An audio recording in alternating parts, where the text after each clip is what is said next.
How's everyone? How was lunch? How was morning session? Hopefully you're energized, not sleepy after lunch. My goal today is to take you guys through about 20, 30 minutes of data. I promise it's not that dull. And then the rest of the time I want to do conversation, Q&A, ask me any question you've got. If you guys have stuff that you want to post to the larger group or vice versa, would love to have some dialogue in the room. Continue that momentum, as Shelby mentioned, from lunch and from this morning. So as she mentioned, my name is Kim, and I am the program manager for the National Center for the Middle Market. If you don't know who we are a research center housed at the Ohio State University Fisher College of Business, and we are a partnership between Chubb Insurance, Visa Commercial Solutions, and Wells Fargo Bank. And shout out to the Wells Fargo reps that are here today. I'm glad to meet you guys and work with you guys. Education. So we actually have an executive education program housed out of Ohio State University's Fisher College of Business. And it's an executive education program for middle market CEOs looking to grow and scale their business. This was built in partnership with the Ohio Chamber of Commerce, and it is built in pods. So there are specific pods for each city and town, and these create these communities, think like Vistage, YPO, to help scale in partnership with faculty and practitioners to help teach and educate those executives. These are short, quick, to the point practitioner cases focused on actual problems executives have faced in their businesses and the unique ways that they overcame those challenges. So a little in the news, this is not meant to pat ourselves on the back, but rather share how much momentum the U.S. middle market is getting in top-tier news journals as of late.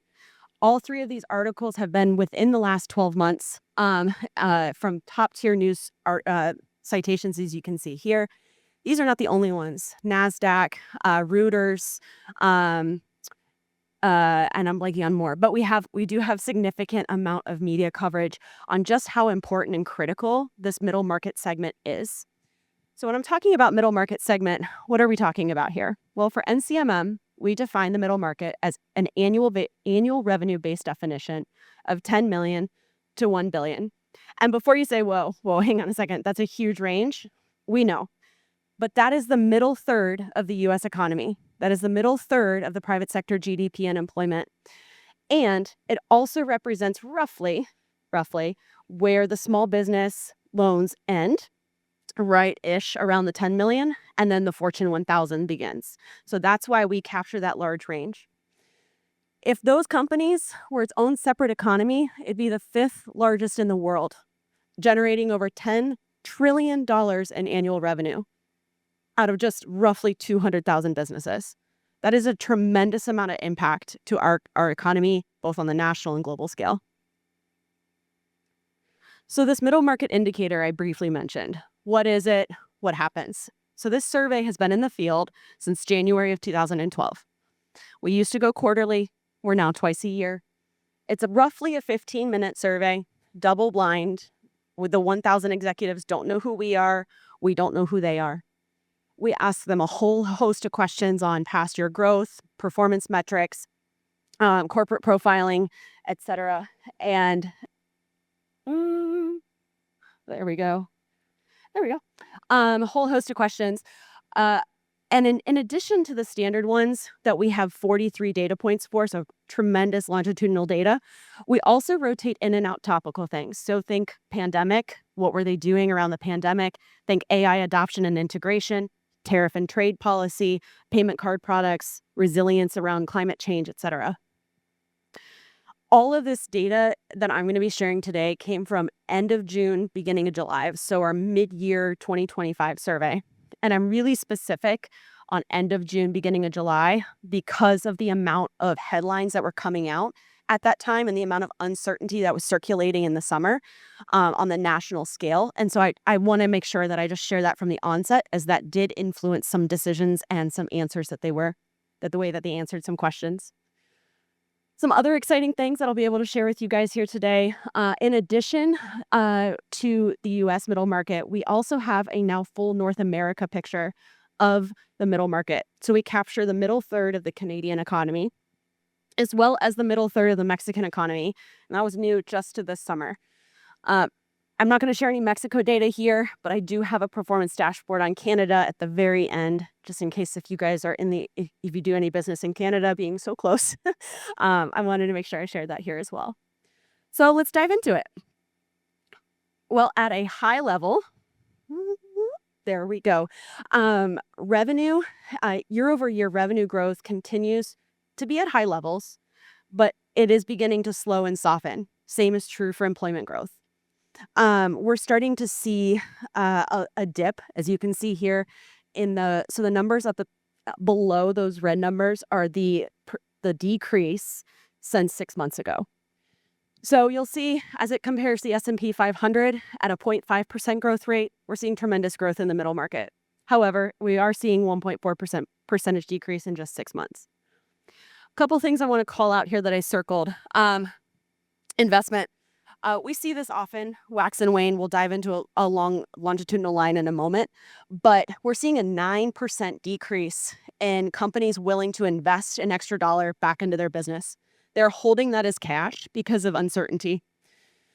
In addition, another extremely stark decrease, and we have not seen a decrease this significant in a very long time, is 11 percentage point decrease in just 6 months on the confidence of our U.S. economy. Yeah. Okay, so here are the revenue growth and employment growth trend lines on our national sample. I'm going to start weaving in a statement saying national sample because I am going to compare it to the New York State sample as well, because we do track the New York State middle market as well. So overall, over the entire course of the survey, the 43 waves, we have an average growth rate of 7.5%. So you can see here that we're still above that average growth rate. But what we're starting to observe is this softening or the curve going back down to pre-pandemic levels. This post-pandemic 12.1% average growth rate was just remarkable. And we certainly didn't expect that to continue. But we are starting to see that soften. A little bit more dramatic is the employment growth decrease, going from 10.3 to 7.4. So confidence in the economy. I mentioned that we were going to show this slide, and here it is. So you'll see the very obvious dip in the confidence in the economy with the pandemic. We're starting to see that curve back down now. Not entirely surprised given the amount of uncertainty and concern they have over tariff and trade policy, et cetera. And I'll dive into their challenges in a moment. But not entirely surprised that they're starting to see some concern on the national and global scale, less so locally. Performance metrics. This is where we're going to compare the national and the New York State. So New York State is orange. National is supposed to be blue, but I think it's just a little grayed out from the projector. Moving left to right across the screen, you'll see here that the revenue and employment comparatives between the national and New York State, on average, New York State is outperforming nominally, but outperforming on the national scale. Same goes for investing an extra dollar. More New York State companies are likely to invest an extra dollar versus hold it as cash. And on a trend line, they are more confident in the economy on all three questions. Challenges. So as I mentioned, inflation, economic uncertainty, and the impact of tariff and trade policy are the top concerns for these business leaders. It's organized a little bit differently, just based off of category. But you can see 44% inflation and rising cost, 41% of impact of tariff and trade. There we go. And then 38% actually with attracting and hiring qualified talent. That's no surprise. That's kind of always been there, that talent is a top concern for middle market executives, as I'm sure you guys all are aware. Okay, so moving into expansion and investment. So lots of numbers, lots of pictures. You guys will get the PDF of this. Do not worry. But I wanted you guys to see the trend line, not necessarily the exact data points. So you can see that we're starting to angle back down. And all future strategic expansion activity, so all of these trend lines are here, are actually lower than any time since Q2 2021. So all of these trend lines are lower than they were on the beginning of this trend line.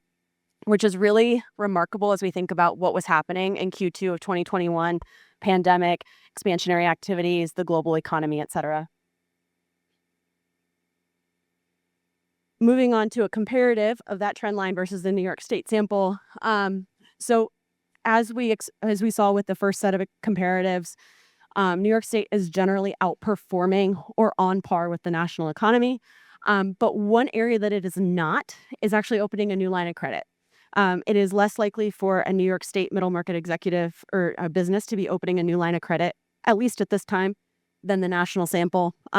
I wouldn't consider that a remarkable difference, but it is statistically significant. Capital investment.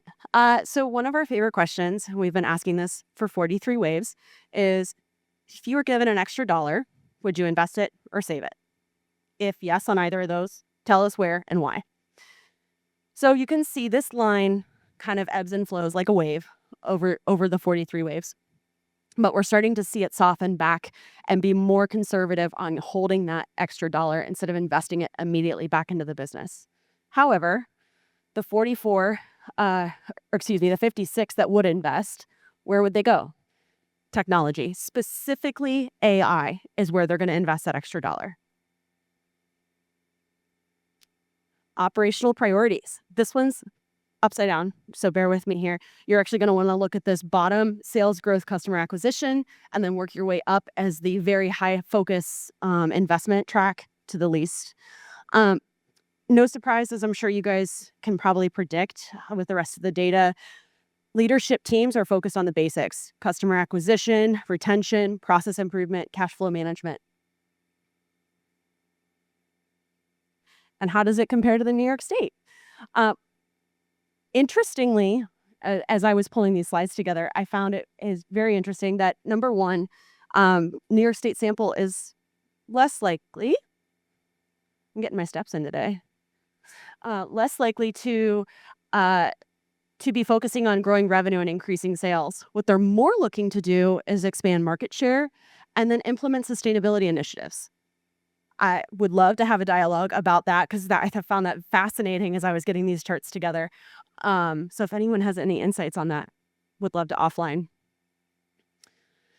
Tariff and supply chain data. So once again, I did put a note here. So if you guys review this afterwards, you'll be reminded. End of June, beginning of July, it was about a 2-week time period that we collected this data. So we asked them, what do you expect the impact of tariffs to be? Out of these following things, how much do you expect it to impact your business? So we're going to call out, and it's no surprise, cost of imported goods and materials and ability to price your products and services are their top 2 concerns, critical or significant. That's probably no surprise to anyone in this room, but those were the top 2 concerns for them. As they think about the current effects experienced or the anticipated effects experienced due to the recent changes, we're seeing, it's no surprise, how are they going to handle it? They're going to give the price back to the customer. They're just going to keep pushing the price downhill for the customer and then ultimately raising their rates. Secondary option is reducing profit margins. So again, neither one of those I think are any surprise to anyone in this room, but those are the 2 major avenues that they're looking to how they're going to shift in that coming time. The last one, which I found very interesting, was increased input and material cost. The New York State sample, which is the 16%, far less likely than the national sample. So found that one interesting as well. Concern. So we asked them, hey, how concerned are you? From a Likert scale of extremely to not at all. 44% on the national level say we are extremely or very concerned, with 74% saying they're at least somewhat concerned or beyond.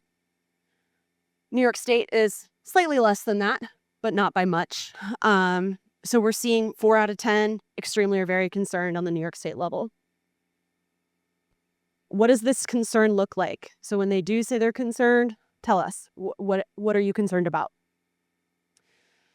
We're seeing at the top line accurately forecasting customer demand and dealing with the volatility, the ever-changing shifts in the trade policies and tariffs were really affecting them at that moment because, as you can recall, there was a lot of change at that time during the summer.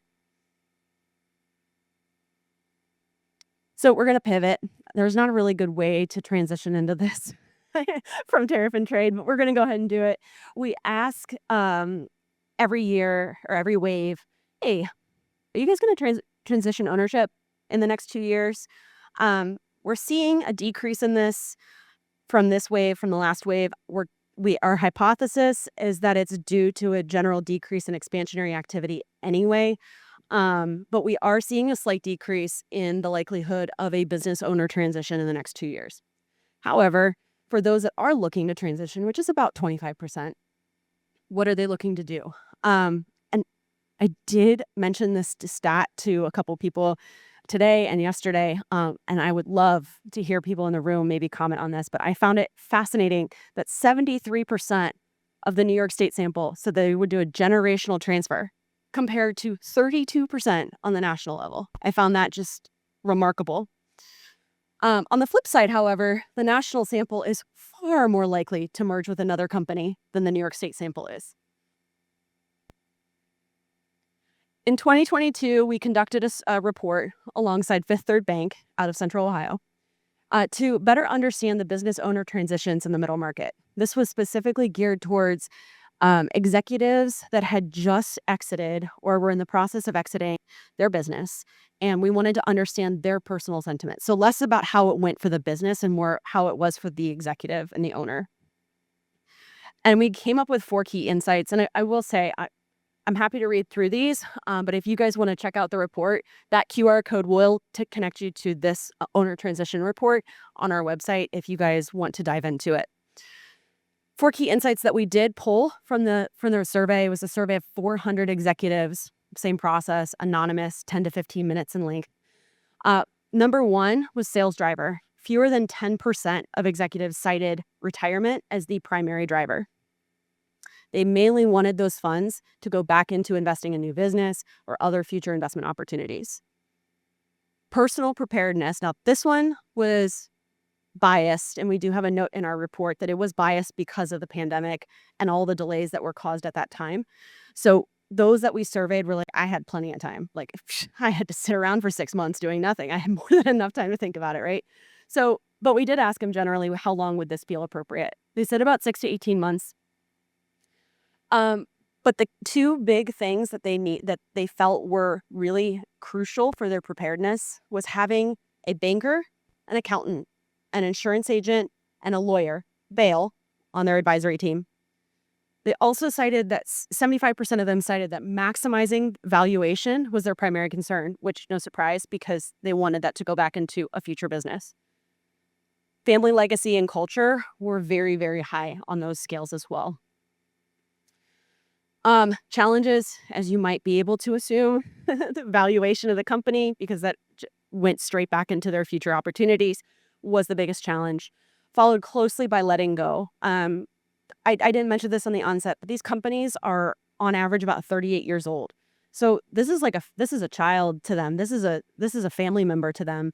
Letting go of something that they have worked so hard for almost 4 decades is not an easy one. As I'm sure you guys understand.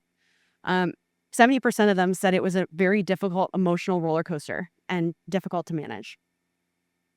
However, on hindsight, that the grass is always greener, right? Relatively easy and smooth. And then 87% of owners continued to play a role in the company. That role that they played helped to mitigate a lot of that sentiment of letting go of the heartache that they might feel over concerns of the culture changing or, the family legacy changing. So I promised some Canadian data. Not quite sure if there's anyone in the audience who has interest in it, but I did want to share here. We survey 300. We augment our survey, our middle market indicator, to include 300 companies from Canada. And we do this every summer. So the comparatives that you see here are actually from last summer instead of December. Very similar. overall slightly outperforming the U.S. middle market. But what's interesting here is that you're seeing a 3.5 percentage point increase in employment compared to a significant decrease in the U.S. Employment growth rate. And then again, this was a year span, not 6 months, but we're seeing a 14 percentage point decrease in global economy confidence. So coming soon to NCMM, excited to share next Tuesday, like 8 a.m. next Tuesday, we are launching our private equity in the middle market report. We surveyed 400 executives, mixture between majority, minority, PE-backed versus non-PE-backed, asked them a whole host of questions, EBITDA, growth rates, exit planning, everything you can imagine, with the hypothesis that private equity-backed firms outperform non-PE-backed. But why? And diving into all those insights and challenges, et cetera. So that comes out next Tuesday. Make sure you're on our newsletter if you guys want to read it. And in addition, we also have another report that we're currently in the field on and looking maybe for some help if you guys know any executives. So Wells Fargo Bank, Commercial Bank, and NCMM have partnered together to better understand veteran-owned businesses in the middle market. We are looking to recruit veteran owner-led businesses to take a short survey to better understand how their military performance has impacted their business performance, under the hypothesis that military owner-led businesses outperform those that are not. But we have to dive into that, right? We have to collect the data. Number 3, new case on business owner transitions. So October 21st, we are launching a case that dives into a divesting of 70% of an insurance company. So it could be set up for success, so the employees could buy it as part of the succession plan of the owner. It's a fascinating conversation. The guy is great. He's now retired. He's not teaching at a university now. He's living life. But it's a really great story of how he was on the acquisition side for 4 acquisitions. Company got too big, and he wanted a succession plan that he felt good about, that his employees felt good about. But that involved selling 70% of the company to be able to make that happen. Lastly, the Canadian Middle Market Report will be coming out on November 12th. Excited about this one. This one was funded in partnership with Visa Commercial Solutions to better understand the Canadian middle market and how that compares back to the U.S. middle market. So with that, I have a couple QR codes here. The left one is to subscribe. The right one is to our case studies. If you guys want to check out the rest of our library, we do have several cases already up there. I'm going to leave this up. But let's hit it with some Q&A. Hit me with anything. There are no dumb questions. I am part of a university, so we are students and teachers at heart.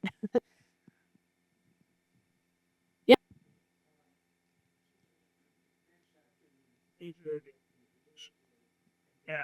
Yeah. Just what kind of interest rates it would like, kind of do. That's really good. So I don't know if you heard, but he asked if expansionary activity is correlated to interest rates. We can't necessarily make that direct correlation. There might be, or I'm sorry, we can't make that causation. There might be correlation. But the other element too is, just general sentiment in the economy, what's happening globally, macroeconomically. I think I was talking to a couple of people last night that had shared with me, like, some of their concern, some of what they were seeing in their businesses were due to the Ukraine conflict and due to some other instances in that regard. So I think that, yes, I don't think it's exclusive to interest rates. If that helps. Okay. Go for it.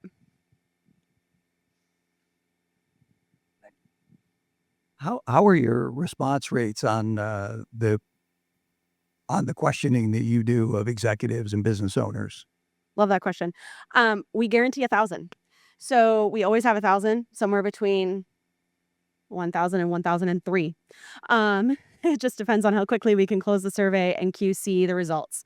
So we work with a panel company, RTI, out of Connecticut, and they recruit the survey respondents through panels. We compensate the respondents. We're not involved in that process. I think we compensate them through like gift cards or like donations to their charity. I honestly don't know, because that's very third party for me. But we always get 1,000 respondents for every single middle market indicator survey. We also, if I said like we surveyed 400 or we surveyed 300, we got 300, we got 400. We strip the ones out that are, I grew by 2 million% if it's a typo. We strip those out if they are less than the revenue band. We have qualifiers. You can't be a middle manager. You have to be a financial decision maker for the firm. You have to be between 10 million and 1 billion. In addition, I did not mention this, but it's worth mentioning. Our middle market indicator is also weighted against the U.S. business census for revenue, employment, industry, and geographic region, meaning, and 5 key states, New York State being one of them, meaning it is an accurate representation of our economy. It's not just the raw data spit back out. It's weighted against the U.S. business census to accurately reflect those industries, geographies, and revenue bands. I do have a follow-up, if that's all right. Go for it. Do you back check? So if I respond and say, I think I'm going to grow 11% in the upcoming period, presumably the upcoming year, do you then follow back up and see if that was accurate? We do not know who surveys, so we are not. So from that standpoint, we can't do a direct company-to-company correlation there. We do that intentionally because we want it to be anonymous, so these executives feel more comfortable being honest about their growth rates, and that it's not going to get tied back. It's not going to get brought back to their investors, to their board members, and be like, why did you just tell everyone that we're dropping an 8% growth rate? Like, don't share that information, So we don't know who they are, so therefore I can't say that we go back and double check. We look at trend lines more than specific data points over a given period of time. But does that help at all? We also include a 95% confidence rating, meaning we Winsorize the data where the top 2.5% and bottom 2.5% are stripped. So you're getting less of those fringe growth rates. So if someone, again, had a typo, I lost revenue by 30%, probably a typo. So we Winsorize it as well.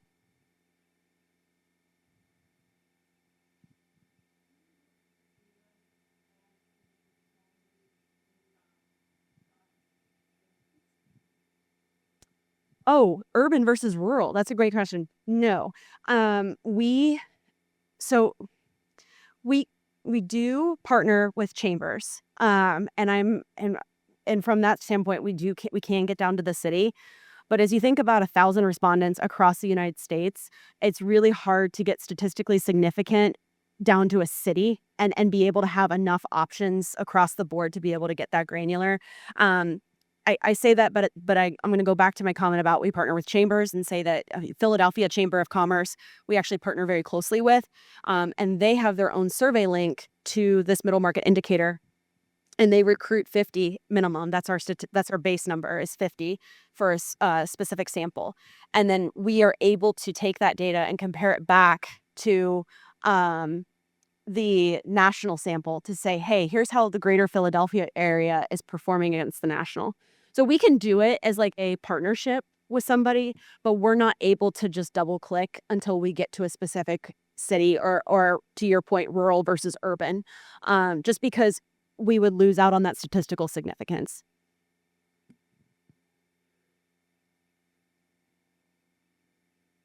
Sure.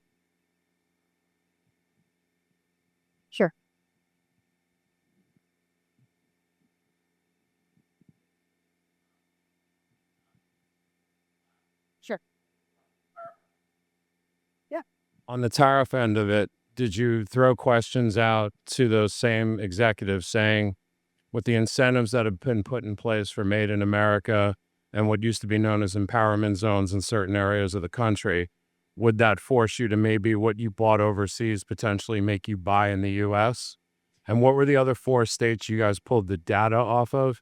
And why the summer? Because I'm just thinking New York City, we check out in the summer from about Memorial Day till about Labor Day. Yes. Okay. So there was a lot of questions there. I'm going to try to hit them all. I had a lot of coffee.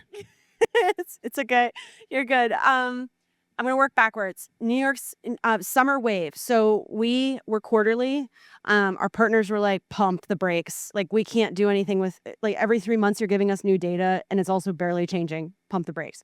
So we do mid-year and year-end. So Q2, Q4. We do summer because that's just, we try to capture at Q2. We typically try to capture in June, early June, with the goal of, we always release our reports on the 4th Wednesday of July and the 4th Wednesday of January for our middle market indicator. Working backwards, you asked questions about the other states. So we also capture Florida, California, Ohio, New York, and there's always a 5th one that I cannot remember to save my life.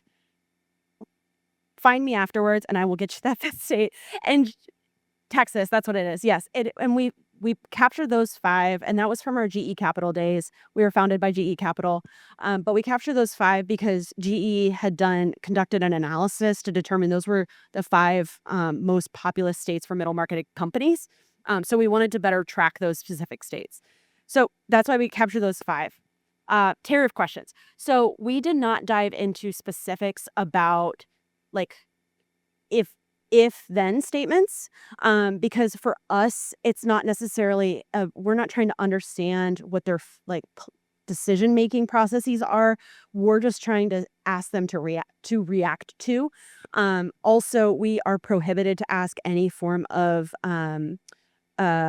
political motivated questions as a land grant university, and as an educational institution. We're just asking from a reactive standpoint of, hey, how are these tariffs going to impact you? Are they not? And what we did find, though, just to double click into your question, one of the reasons why a lot of these executives are challenged by it, though, is because if they have an international supply chain, that supply chain has oftentimes been established for decades, and it's with a singular individual in a singular country there, right? And as you guys all know, it is not easy to just flip a switch, change your supplier, and keep moving on with life.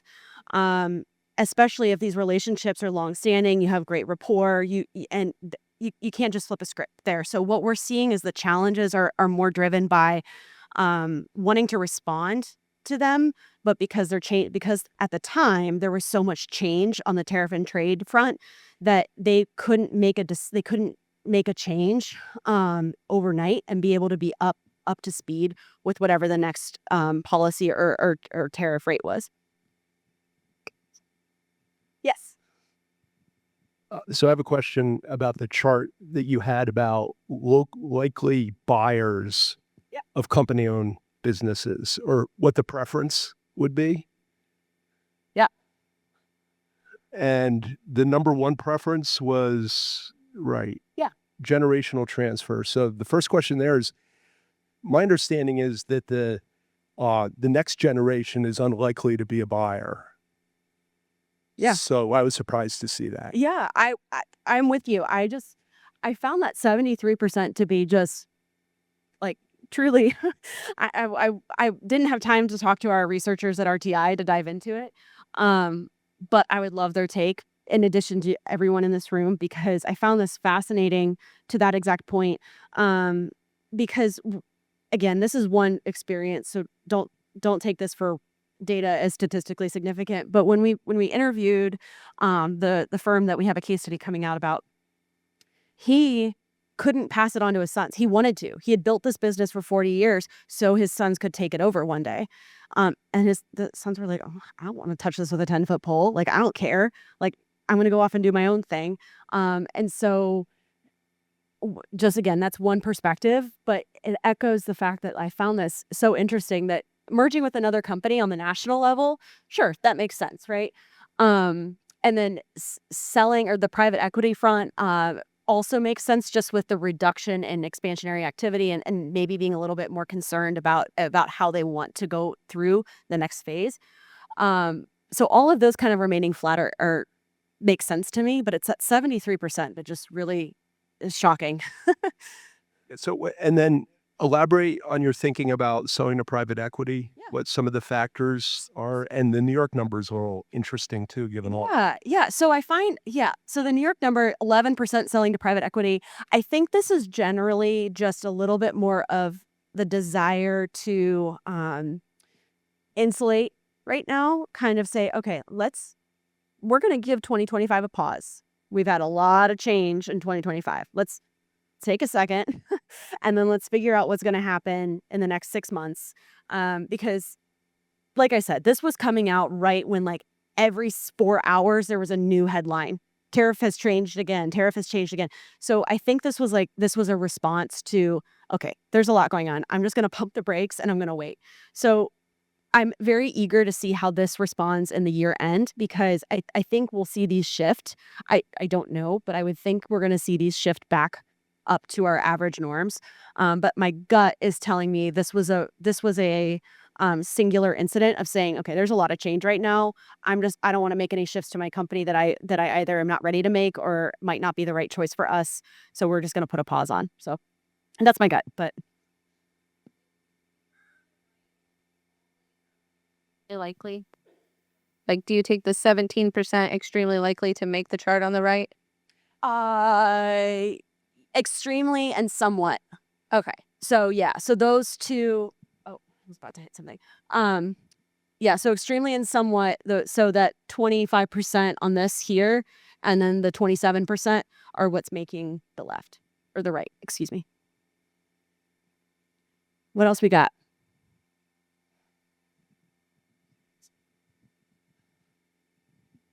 Hey, Kim, nice job, first of all, in the presentation. I want to thank you for that.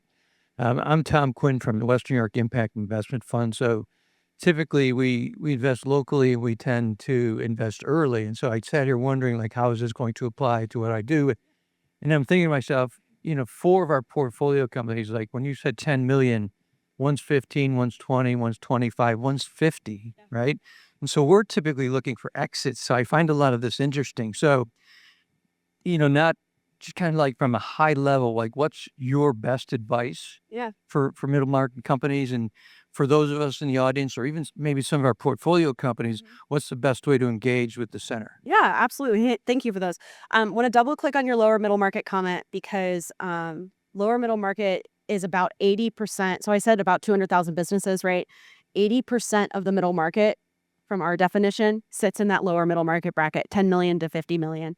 So they are a critical part of that growth, of that performance, et cetera, and drive a lot, as you can see, right? They're huge drivers of performance and success. So from that standpoint, our partners at Visa, Chubb, and Wells are very, very, very concerned in a positive way about making sure that the resources, the products and services that they are creating are tailored specifically to companies in that $10 to $50 million range. And we like to say at the center that middle market companies have big company problems, but small company resources.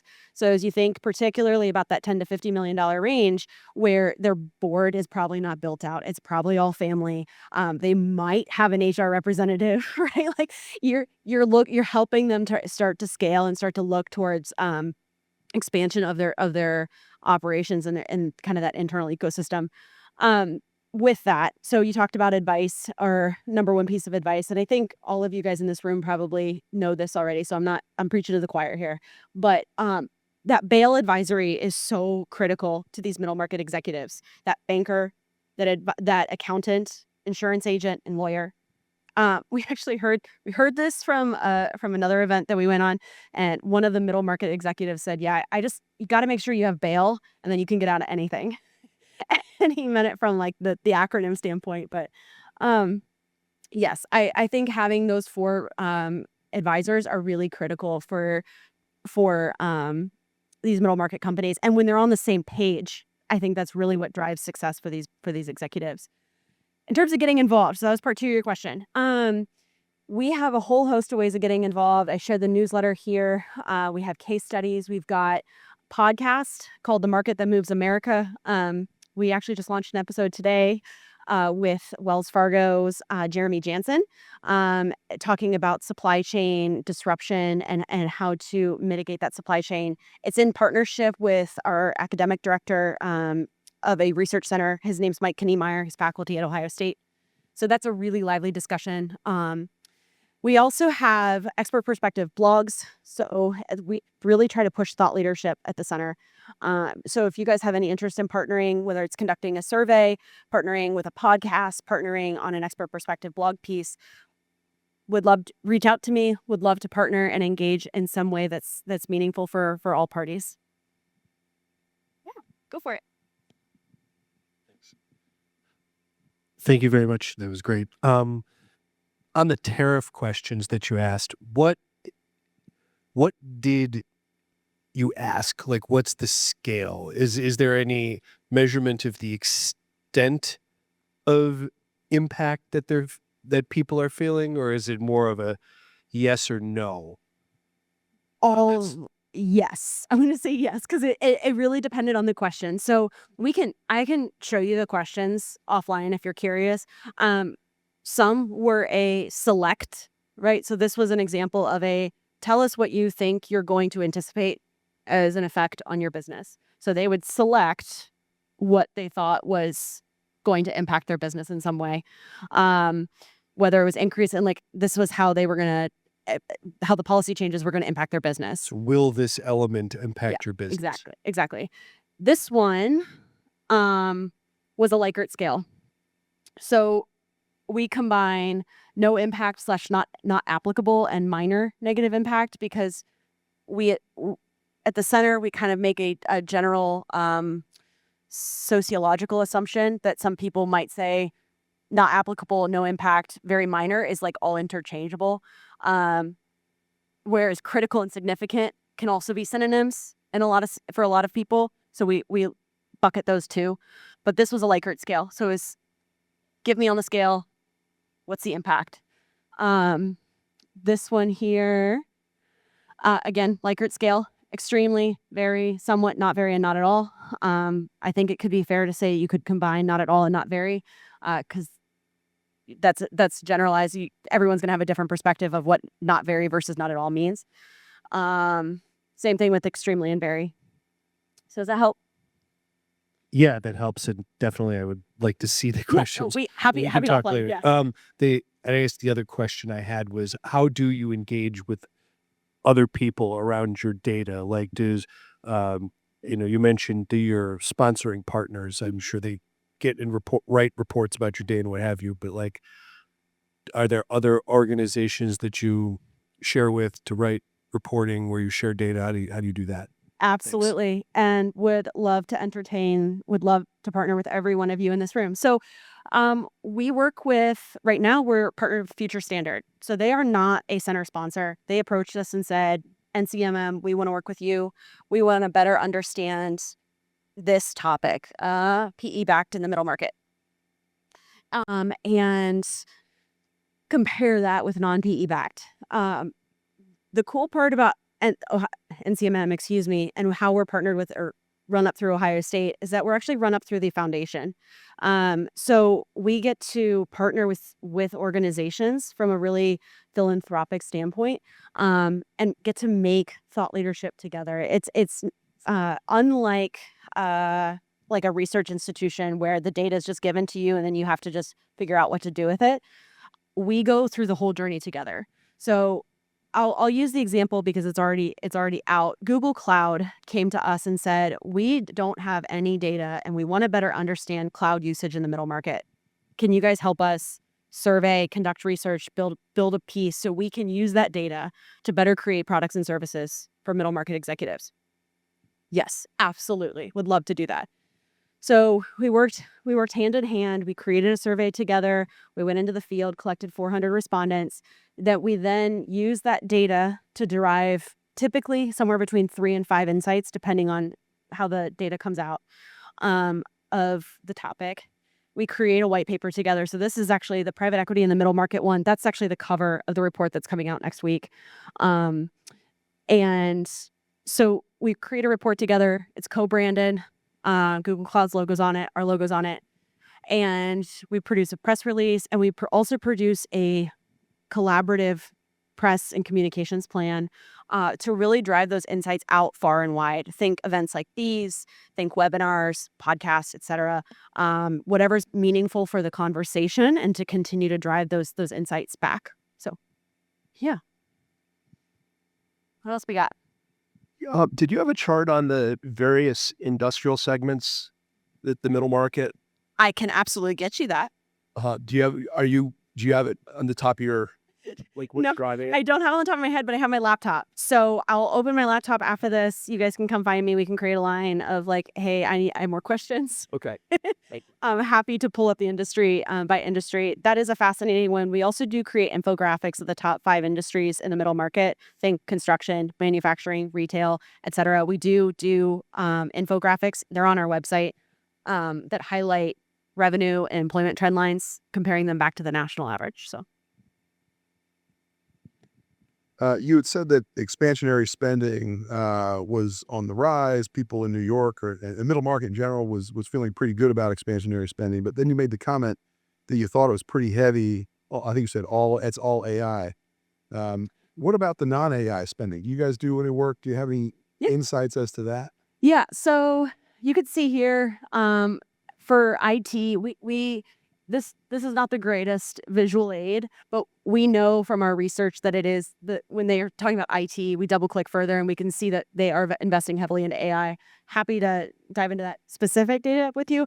But in terms of the other allocation of investment dollars, you'll see here that training and development is 18%, facilities 16%, expansion of personnel, P&E are all the top areas.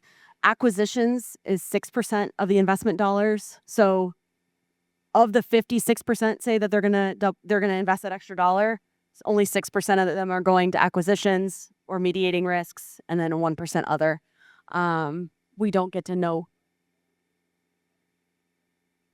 It's definitely getting bigger. It's kind of been, for the last several waves, the top option in terms of investing an extra dollar.